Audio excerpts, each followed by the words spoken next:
how much medical, how much perfectly good medical stuff is thrown away in landfills each year? So we're saving, like here in just in Sioux Falls, we've saved over 120 tons. But according to the CDC, we've thrown, like each year we throw away about 70 billion with a B into the landfill, just medical waste on a Okay, now yearly wait. basis. First off, people are watching this all over the world. So in our little tiny little corner of the world, we're going to talk about that. And the reason I want to talk about that is because I'm wondering if what you're doing is duplicatable, Absolutely. duplicable, whatever, repeatable.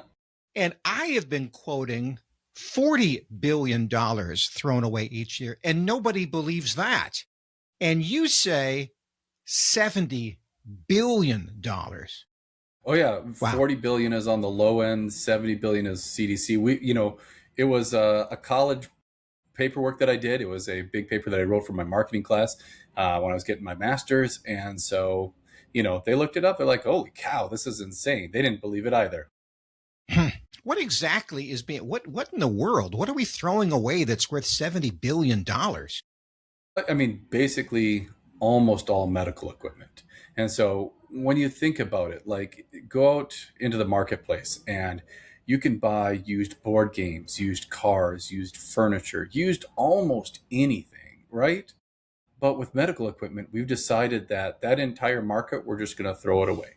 So walkers, wheelchairs, commodes, hospital beds, ice machines, unused diabetic equipment, unused feeding supplies, all of that stuff that comes from the pharmacies, from the medical equipment facilities, hospitals, clinics, all of that stuff is typically just thrown away.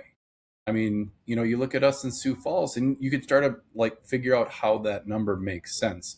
We're a town of just 200, maybe 300,000 people if you start talking about the surrounding area, and we're saving 4.4 million a year.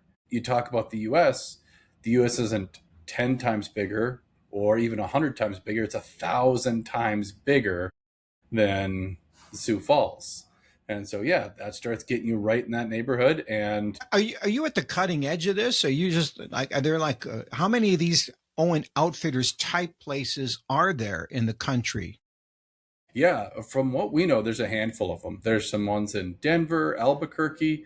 We based ours off of a great group over in Milwaukee, and they're But all it's a little small. bit different. It's small though.